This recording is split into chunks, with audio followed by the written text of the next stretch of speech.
and welcome back to another episode of Empower Your Menopause with myself, Coach James, and my wonderful colleague, Coach Juli here. First of all, we'd like to say a massive Happy New Year for those of you who are listening. It's the 9th of January as we're recording. It's our first one of the new year. Good to be back, Juli. How was your holidays? They were good, restful, and fairly uneventful, which is just how we like them. How about yours? Yeah, pretty similar, really. For the first time in 13 years, we didn't host Christmas dinner. Christmas dinner cooking in our house is usually my domain. Cooking it most of the time is my domain, but especially Christmas dinner. So it was the first time I'd not done it in Yeah. 13 years. And despite everything that we tell our clients, I found it very hard to sit down and do nothing early on in Christmas Day, on Christmas Day before we went out for dinner. And so I spent an hour of Christmas Day ironing clothes. Well, it Okay, could be worse, right? Yeah. indeed. So let's get into today's episode then. So today, Julie and I thought it'd be a good idea to talk about myth busting and maybe tackling some of those sneaky menopause myths that might be messing with your mindset. There are a lot of them around, and particularly at this time of year. It's January, it's a time of renewal, it's a time when the fitness industry ramps into gear. Sometimes that can help and serve you, other times it can't. And the truth is, there's a lot of big business out there with a lot of money invested in the fitness industry and the health industry. And therefore, some of the myths that are around can be relatively damaging. So, everything from the fear of slowing down to myths about hormone therapy, they're the kind of things that could potentially be holding you back. So today, Julie and I want to separate some kind of like fact from fiction, give you a way to reframe some thoughts on this powerful phase of life. So grab your usual cup of tea and maybe something stronger if it's that kind of day, and let's dive in. So I've already actually heard, we're recording at 2:30 in the afternoon, I've heard a couple of menopause myths already today, Julie. How many have you heard? I've heard at least several, especially because, as you're on social media, you're scrolling, you get all sorts of ad products and miracle promises. And yeah, there's some doozies out there. Yeah, absolutely. So what we're going to do today is we're going to look into six major myths. We've kind of categorized these and put them into an order that we think is relatively logical, and some of them have actually paired up really as out of the six. So it's kind of like three areas with two myths in each that we're going to dissect. And so the first segment, the first bit that we've done, we've called this the fear factory, and these are the myths that are designed to sort of like, whether you're creating them yourself or other people are creating them, they're the kind of things that are going to slow you down. They're going to install some kind of fear in you, and that's going to put a brake into anything that you want to do. So myth number one then in the fear factory, and I'm going to let Julie tackle this one. I'll start off tackling it, is it's all down here, all downhill from here. Now, to coin a a phrase that's been rolling around the UK for the last few weeks, Julie, you're a middle class woman of a certain age. Um, is it all downhill from here? What do you think? I'm thinking you're going to vehemently disagree with this one. Yeah, you got that right. I think this is an amazing starting point. And certainly I feel that in my own journey. And I'm not going to lie, it takes a little bit of work to get here, but we're surrounded by images and marketing and billboards, magazines, television, social media saying that we're either supposed to be complete hard bodies or old biddies in our rocking chairs, and quite honestly there's a whole lot of in between there. We Your body shape and size isn't the most important thing. It's what's going on in your mind, in your belief system, your relationship with your body, with yourself. And I think This really is the beginning of the best chapter yet, because we have all of this experience and wisdom that we've gained over the course of our lives. We have the opportunities ahead of us now to, especially as the kids are growing and we have more free time in theory, or we could create more free time. And it's an important time to start practicing what we want to do when we make that choice. If we're retiring or slowing down or doing something else, it's a great time to start dreaming and taking steps toward all of those things that we've said we want to do our whole lives and never really quite got to, because we have, again, all of that experience and wisdom. And at this time of life, I think it's really great because most women I talk to, their give a damn meter gets pretty much shut off by now. So Mm. it's a lot easier to say no to things that don't serve you. It's a lot easier to do things that do interest you, and focus on what's really important. And especially if you've been through any kind of a health scare, or you know someone who has, gives you a whole new appreciation for making the most out of your life. So this is the in my mind, this is the perfect opportunity to get started. Yeah, I I don't know. couldn't agree more. I'm always reminded of, and I'll tell this story once again. Anybody who's been on any of our workshops or anything like that, when we do the intro into Juli and myself, I always talk about my mum, Audrey. Audrey's now 91. At 42, 43, she divorced my dad, left the UK, bought a car and caravan, or a trailer if you're an American listener, and packed myself, my 12-year-old sister, and my 21-year-old female cousin. This is in the mid 1970s, and drove from the UK to Greece and created a totally new life for herself. Um, so I saw as a young boy and then a young man growing up, my mum absolutely grow and flourish once she hit her mid 40s and is still growing and flourishing now. She's a real force of nature and, perfect example of somebody who has continued to defy that idea that things are all downhill from here. Now, that doesn't mean that as she's got older, of course, her body has not changed over the years, and she probably doesn't have the same energy, vitality, and everything else that she had 30, 40 years ago.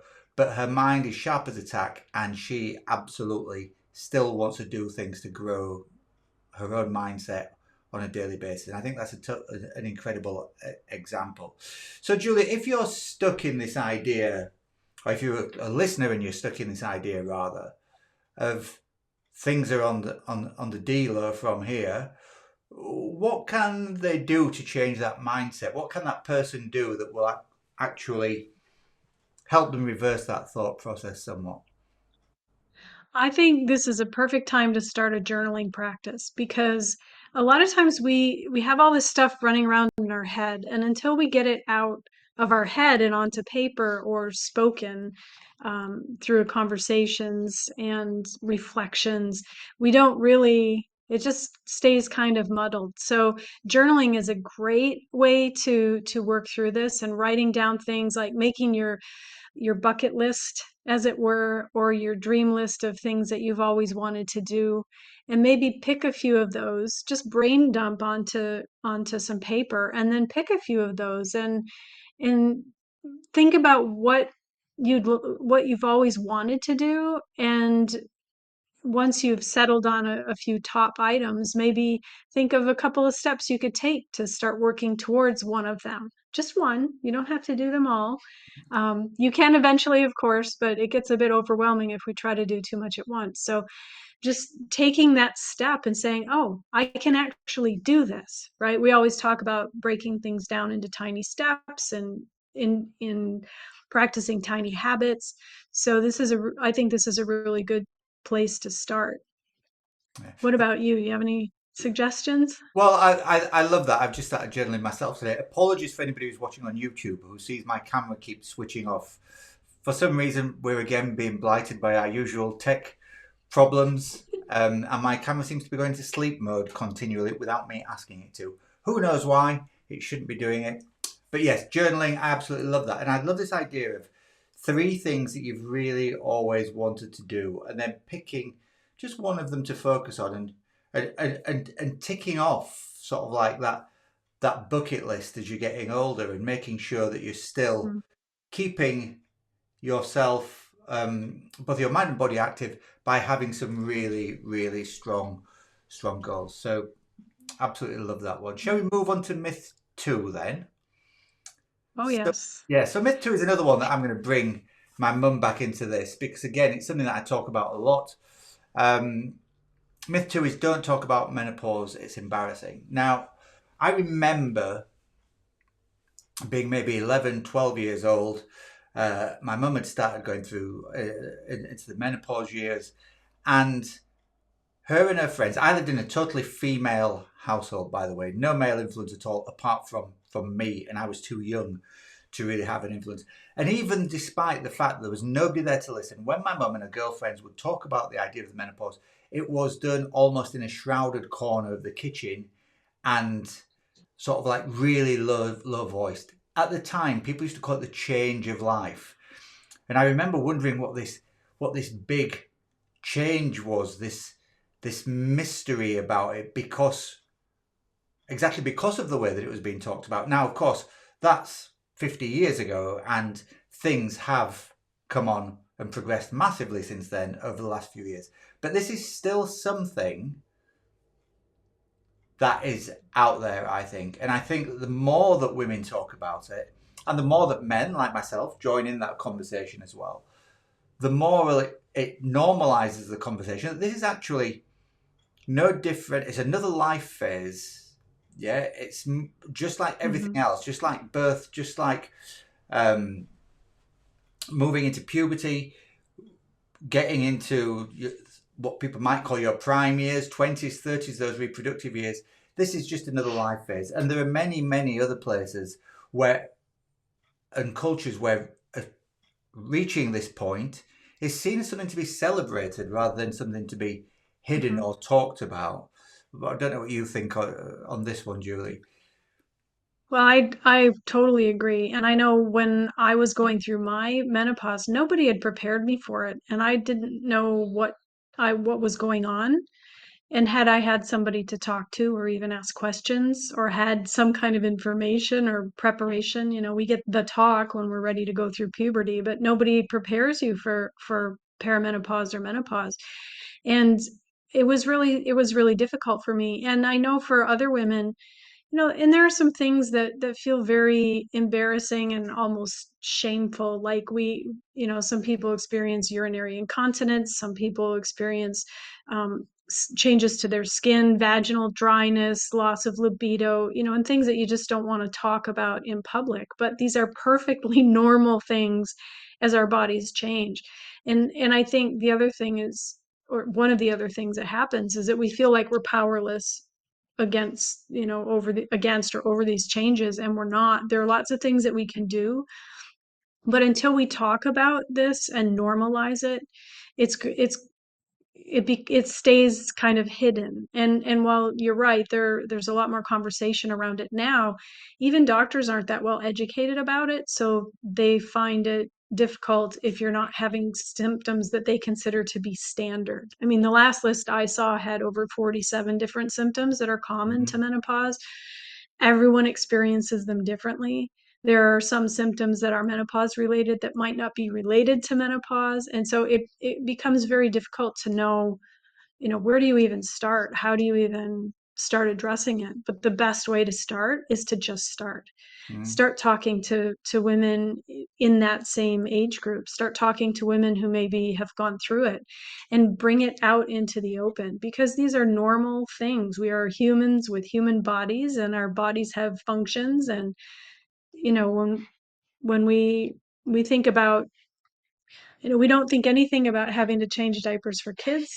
We don't think anything about having to clean up after our pets, even when our parents are aging and they might need a little extra help with their bodies.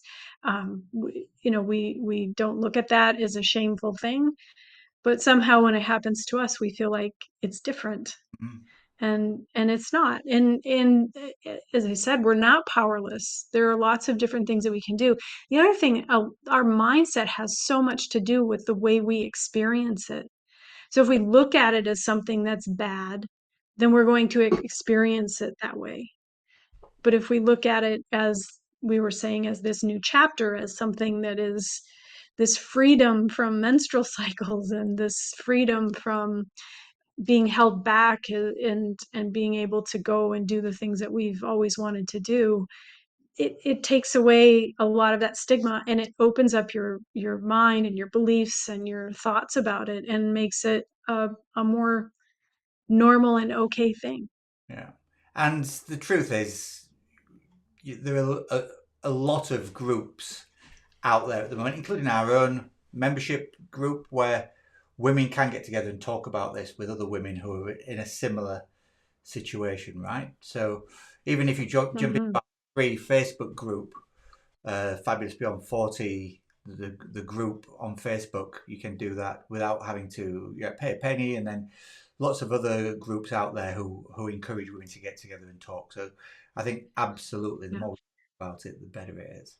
Let's move I on then. would just Oh, sorry, go ahead. Before we do, I just want to say one thing. I've been in and out of some of these menopause groups on Facebook, and just be careful about the ones that you join, because there are a lot of them that are in there where women are just constantly complaining but not offering solutions, not offering that kind of Mm, positive support, and that's not really helpful. And while it may be nice to have some place to go and vent, we get a lot more done when we actually can take some action and do something about it. So I yeah, would just say caveat emptor, right? yeah, a very, very good point. Let's move on then to part two, which is productivity myths. And this is probably one of my favourite ones of all of them. Myth number three: if you're not busy as a woman over 40, you're failing. Discuss, Julie. This one is definitely aimed at me. We take on so many things, and we have such difficulty saying no to anybody because we feel like it's our duty. And at the end of the day, we don't have any time left for ourselves. But this is a time when our bodies are signaling us, sometimes very loudly, to slow down and pay attention, to take time to take care of ourselves. And especially at this stage of life, because of the health implications of the lessening of our supply of estrogen, we need to pay attention to those things. And it's okay to rest and recharge, and not do workouts that have you dropping to the floor in a puddle of sweat when you're done, and doing things that are counterproductive for your body. It's really a good thing to listen to your body's needs. And no, that doesn't mean just laying on the couch eating bonbons and binge watching TV, but sometimes it may mean taking a moment, um, taking a day, taking a weekend to take some rest. Yeah. What's the underlying driver behind this then? Is this a personal thing that women put on themselves, do you think? Or do you think this is societal pressure that women have to continue to prove their worth? Or is it a mixture of both?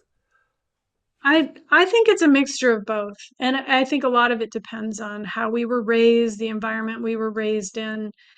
Because in some cultures, as you said, this is a time of life that's revered, and it's okay for women to sit back and become the teachers, as it were, and the guides. Whereas in our society, in Western culture, certainly, especially because this is a time when a lot of women are in the pinnacle of their careers. And they feel like if they show any weakness, as it were, they're going to damage their career progress and that sort of thing. A lot of workplaces are becoming more menopause friendly, but it's still not as common as it should be. And again, this is where talking about it really matters, and becoming an advocate really matters. But I do think it's a mix of societal and cultural, and then again, our own belief systems have a lot to do with that. Yeah. So how does somebody overcome that hurdle then? I mean, you talked about yourself there. I know that you sort of like are unstoppable, to coin one of the words that we use in some of our materials. You know, you get up super Yeah. early, go to bed super late, you absolutely cram your day with lots of stuff. And by your own admission, you aren't great at saying no to a lot of things. So, what can a woman who's got your mindset maybe do to actually convince herself all the things you've just talked about, that it's okay to just Mhm. occasionally do nothing, right? It is. And I like to do I we call it productive rest, or active recovery, as it were. So maybe doing things like going for a walk instead of going for an all-out workout. I've started a meditation practice, and I find that the days when I take that, sometimes it's 5 minutes, sometimes it's 15 or 20 minutes. When I take that time, I'm much more centered and productive for the rest of the day. So even though it feels like it's costing me time to do it, when I put it in my schedule like any other appointment, so that I honor that and I make that promise to myself. And I'll set up little reward systems along the way to keep me honest. Um, and accountability, certainly through coaching, which helps a ton. But I think it's taking small steps like that, and scheduling in some downtime. And even if it feels hard to do at first, even if it brings on some guilt feelings at first, do it anyway and just test it out. Be curious. See what it's like. I started out last year really well with that, taking a break every afternoon to go for a walk with the dog. And I found that even though that took an hour out of my afternoon, I got way more than an hour's worth of productivity when I came back. Now, I know if you have an office job, that's not probably possible, but even taking a 10 or 15-minute break to go for a walk, stretch your legs, don't take your cell phone, don't get onto social media, like unplug. And it's hard to do when you start, but once you've done it a few times, you'll find that it definitely has a lot of benefit to it. So those are things that have worked for me. Cool. Okay, number 4, another one that we're going to pull apart and shatter then, is your worth is tied to your looks or your output. And this is a really, really interesting one, isn't it? For me, this is really about societal pressure as much as anything else. I don't Yeah. know what around that. 100%. And your self-worth has to be intrinsic. And the truth is, your worth does not diminish with age. It doesn't diminish with changes to your body. I've seen Halle Berry now, who has become a great advocate for menopause, out there talking about how we need to normalize this. And then the photos they put up of her are all airbrushed, and she's this gorgeous woman. We aren't all Halle Berry. We come in different shapes and sizes, and it's 100% okay, whatever shape and size you are. The more important thing is, how is your relationship with your body? How is your relationship with the things that you do? How is your relationship with food? Are you willing to take care of yourself? Because the truth is, we only take care of things we love. And unless we can have that relationship with ourselves, it gets a bit more difficult to take care of ourselves. But something else is, maybe we don't have the same body we did in our 20s or 30s, but we can choose clothes that are flattering to our figure now. We can choose to dress and take care of ourselves in a different way and still look really, really great. Because it isn't about the physical appearance. It's about, I mean, have you ever known somebody who is just radiates energy? Mm, Like, it doesn't even matter what they look like, because they're just so nice to be around, and they're so attractive because of that high energy and positivity, right? And absolutely. those are the things that matter more, certainly. Cool. So we've got 2 more to go through in segment 3 or part 3, which we're going to call Misinformation Central. And I think we'll probably take one of these each to talk about and then add some layers on from each other if we think that's appropriate. So, myth number 5 is hormone replacement therapy, HRT, is dangerous. And the truth is that there are risks and benefits to every single thing that we do and can employ in our lives when it comes to doing something. I think there's a challenge with HRT occasionally, that there's a rush to prescribe it before trying other Mhm. more natural methods. That doesn't mean that we're against HRT at all. And I think at some point we're going to do a whole podcast on HRT and probably bring in either an endocrinologist or a doctor to talk about this a little bit more. But I just thought it would be just useful here to do a little bit of a breakdown about what HRT is and what it isn't. So first of all, it is a symptom reliever. Yeah, there's no doubt about it. The fall in estrogen that happens as a woman's going through the menopause, particularly those spikes in the perimenopause years where it goes up and falls again and up and falls again, and it's really hard to track. That is what cause a lot of the symptoms that we know about. Well, you talked before about the 47 symptoms, but the most common ones are the ones that people talk about: hot flashes, night sweats, mood swings, vaginal dryness, aching bones, all those kind of things. HRT is very good at helping with those. We also know as well that it's very good for protecting bones. There's an issue, we've talked about this many times. We did a full episode of the podcast, and please go back and listen to that one if you've not listened to it, about the challenge when it comes to osteoporosis as women get older. There's a real link between between estrogen falling and bones becoming more brittle, because estrogen helps your body lay down bone, and so HRT is very good to help him with that. It's also very good from the point of view that it's not a one size fits all. There are different doses, different ways of doing it, different breakdowns of hormones. Some are patches, some are rubbing, some are estrogen alone, some are sprays, some are pills. So lots of different ways. So they're some of the positives about it. What it's not one size fits all. So it doesn't mean that everyone will get on perfectly with it. It has to be made on an individual basis, your decision on whether to take it or not. And we've got an amazing document. If anybody wants it, we'll put that in the link below.